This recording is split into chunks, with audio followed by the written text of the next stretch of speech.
Hey everyone, this is Craig Durr, Chief Analyst and founder of the Collab Collective. I'm still here at Zoomtopia 2024, and I'm having a chance to talk to some people who are part of the Zoom ecosystem.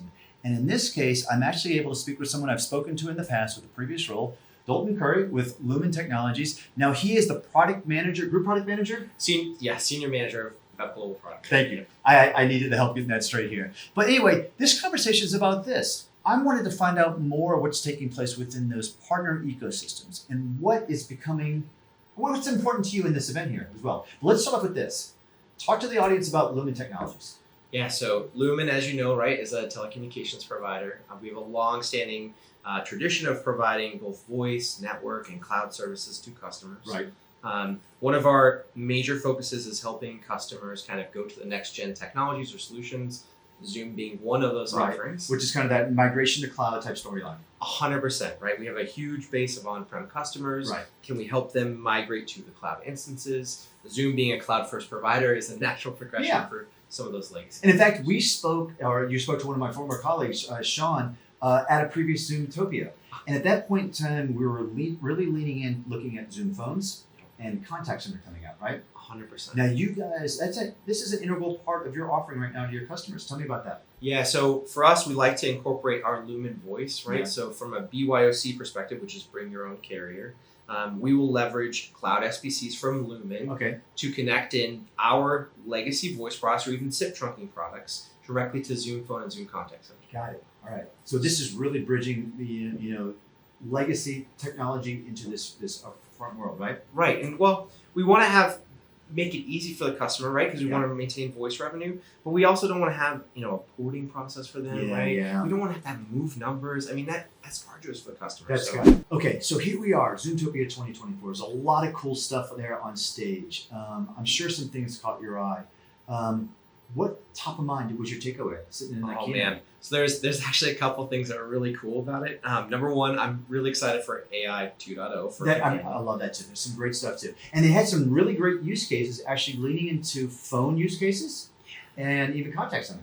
Summary, right? Obviously, the automated stuff for contact center, we can pull in the tasks, right? Knowledge-based stuff. That was great too. And the phone also, like actually taking the capability of leveraging AI companion PSTN calls.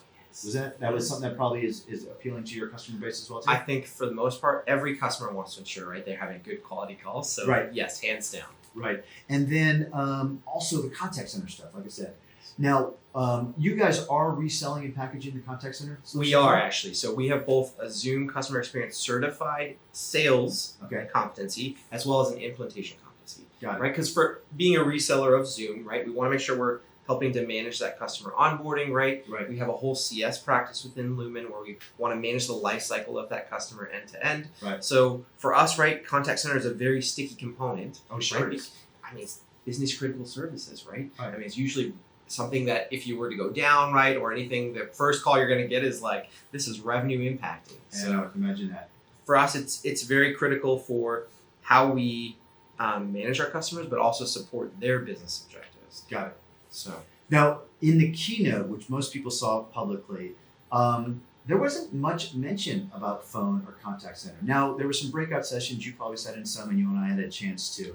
But were there any key ideas that you think the general audience may not have caught from this as well, too? I'm throwing you off here. I feel like there's some. That's good. It's a great question, Craig. Honestly, it's super amazing. I think I think they are doubling down though, and the reason I say that is because the way that Zoom is kind of positioning some of their growth, like if you look at their quarterly results and things, they're calling out contact center and phone as it's an important part of their strategy. Last year I actually had a chance to sit down with their CFO, now former CFO, Kelly Stuckenberg, and that was a key strategy.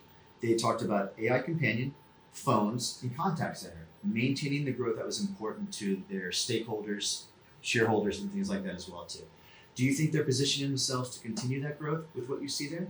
I think so, right? Just look at the features they've released. I know, right? 3,000. I was like, that's a lot of features. It is a lot there. So if they can continue that innovation, 100%. And I actually heard Graham talk today where they only had I think it was like a small percentage of their actual base of customers using phone. Right? It's like what was it, 8.5 million seats they've sold to their customer base.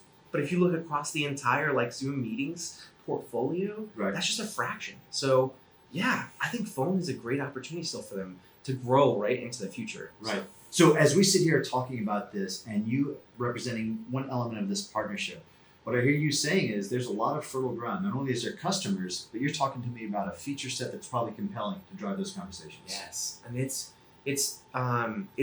actually compelling for us, right, as being a reseller, because we know that Zoom is not only going to be best in class, right, but they're also going to continue to iterate, right? They're not going to wait around. Like their investment into R&D has been almost, I think, double, right, since 2020. So, I mean, they're wanting to go to the next level for customers, which means that I have a partner for us that I can trust in. So, in helping our customers get to the next level. And lean in on this. They're leaning very heavy in on their AI story, which I think is phenomenal. There's a lot of the free AI stuff that they're doing as well too. Are your customers embracing this? Are they asking you, how can I incorporate this? Are they scared of AI? What's the sentiment? Yeah, I think there's a mixed bag. And there are some that really want the benefits that come with AI, like the generative stuff. Obviously, meeting summary is a no-brainer for a lot of customers. Right. But I think there's people that are also worried from the security and compliance perspective, right? Sure. What data is being captured? Where is my data? Yeah. How is it being used? Zoom did do a good job trying to address that, I think, in the keynote, right? That we're not using your data to train our AI models. But I think customers are still trying to figure out where that is. And I think that's an opportunity for us as trusted advisors, right? To be able to, guide customers to that next. I mean, there's some key markets. You know, there's like the sled market, for example, right? Oh, yes, hands down. For us, a sled is a very, very important. Public sector in general is very important, right? We have a number of contracting vehicles, which Zoom is on them. That will help them sell, right? But also, a lot of that legacy government technology is not next gen, right? I mean, it's been installed for 10 years. Right, exactly. There's still big iron in the closet somewhere, right? Yeah, exactly. Copper lines into the building. I mean, you know. It's time, people. We're moving on. Anyway, I think I've got some great insights here. Partner like Lumen, I think you can help these customers really make that transition going forward, right? Thank you so much, Craig. Yes, hands down. We're all in. Dalton, thank you for your time. Hey, everyone, this is Craig Durr from the Collab Collective. Stay here on this social channel for more updates from Zoomtopia 2020. Take care.